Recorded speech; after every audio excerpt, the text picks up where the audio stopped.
Target ہے 10 سے 12 سال کے وہ بچے جو سوشل میڈیا پر بیٹھے ہیں. یہ ہے 5th جنریشن وار.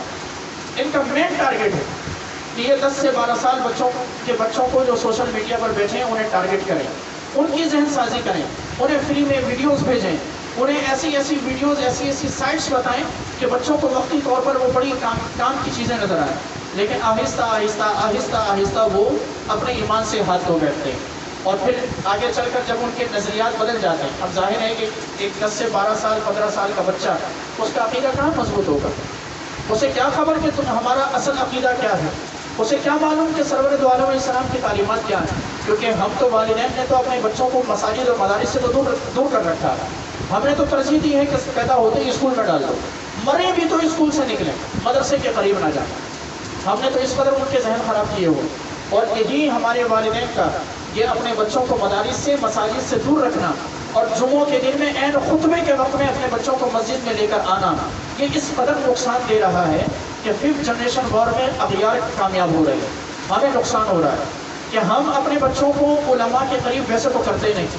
ایک مسجد میں ایک جمعے کا موقع ہوتا ہے جب اپنے بچوں کو اپنے علماء کی بات سنوا سکتے ہیں, اور اس موقع پر بھی ہم اپنے بچوں کو لے کر عین خطبے کے وقت میں آتے ہیں. تو اب بچے کو پتہ کب چلے گا کہ دین کیا ہے؟ بچے کو معلوم کب ہوگا کہ دین کیا ہے؟ یہ سوشل میڈیا کے لوگ بتائیں گے کہ دین کیا ہے. وہاں تو ہر قسم کا فرق بیٹھا ہے, آپ جانچیں گے کیسے کہ کون ہمارا ہے کون غیر ہے؟ تو اس لیے اپنے بچوں کو دین سے دور نہ کریں, دین کے قریب کریں, انہیں اپنے علماء کے قریب کریں, اپنی مساجد اپنے مدارس کے قریب کریں, چھوٹے چھوٹے پروگرامز رکھ کر اپنے بچوں کی ذہن سازی کریں.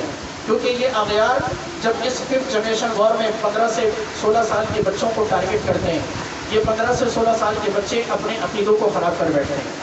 انہیں احساس نہیں ہوتا کہ ان کا عقیدہ کیسے خراب ہوا, یہ اپنے عقیدوں کو خراب کر دیتے ہیں.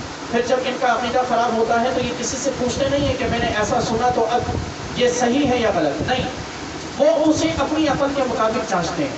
انہیں ان کی عقل بتاتی ہے غلط ہے تو وہ اسے غلط سمجھ لیتے ہیں. اور اغیار کسی قرآن و حدیث سے بات نہیں کرے گا, کوئی بھی غیر کسی قرآن و حدیث سے بات نہیں کرے گا. وہ بچوں کو دے گا لاجک, بچوں کو دے گا عقل میں آنے والی بات, اور بچہ اسے عقل پر اتار کر عقل پر پرکھ کر اسے فیصلہ کر کے صحیح سمجھ بیٹھتا ہے.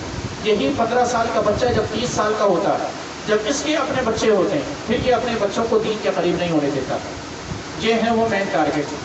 آج کی نسل تو مسلمان ہے, اگر آج اغیار اس 5th جنریشن وار میں کامیاب ہو گئے نا تو یقین رکھیں کہ اگلی 2 نسلوں میں کوئی مسلمان نظر نہیں آئے گا, اگلی 2 نسلوں میں کوئی صحیح العقیدہ نہیں ملے گا آپ کو.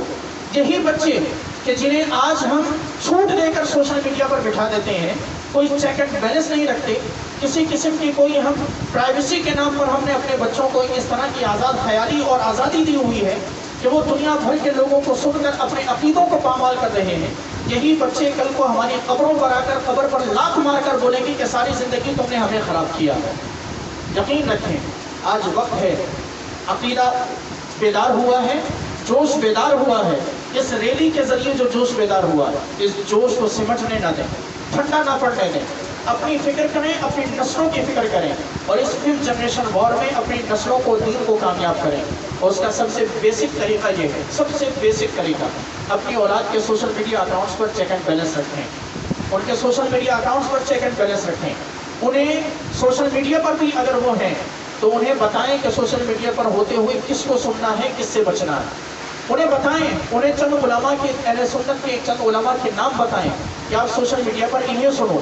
انہیں بتائیں ایسے لوگوں کے بارے میں, انہیں دین سے قریب کریں, انہیں ایسے چھوٹے چھوٹے پروگرامز میں لے کر آئیں.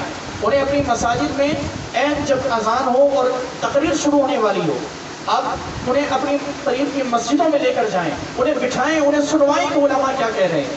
یقین جانیں اگر آج ہم نے یہ انتظام نہ کیا, اگر آج ہم نے اپنی نسلوں کو نہ بچایا, اپنی جنریشن کو نہ بچایا, کل کو خدا کی قسم ہماری یہ نسلیں ہماری قبروں پر فاتحہ بھی نہیں پڑھیں گی, یہ فاتحہ بھی نہیں پڑھ سکیں گی, کیونکہ یہ فاتحہ کو شرک کہیں گے. یہی بچے ہوں گے جو فاتحہ کو شرک کہیں گے, یہی بچے ہوں گے جو کہیں گے کہ یہ کیا بات ہوتی ہے جب آپ کھانا سامنے رکھ کر وہ ہاتھ اٹھا کر دعا مانگ رہے ہیں. یہی بچے ہوں گے جو ان چیزوں کو جھٹلائیں گے کہ یہ کیسے ممکن ہے کہ ایک نبی کریم علیہ السلام آج سے 1400-1500 سال پہلے ان کا انتقال ہوا تو آج زندہ کیسے ہو سکتے ہیں. یہی بچے ہوں گے جو آپ سے کھڑے ہو کر اس 5th جنریشن وار میں غیروں کا نشانہ بن کر آپ سے سوال کریں گے. اور خود بھی برباد ہوں گے، اپنے عقیدوں کو بھی پامال کریں گے، اور ان کی آنے والی نسلیں ان سے زیادہ تباہ و برباد ہوں گی۔ اس لیے یہ سورہ کافرون کا پیغام، دو قومی نظریے کو سمجھیں۔ دو قومی نظریہ ہمیں کبھی بھی ہندو یا مشرق کی ہمدردی کو اپنے دل میں سمیٹنے کی، اپنے دل میں رکھنے کی اجازت نہیں دیتا۔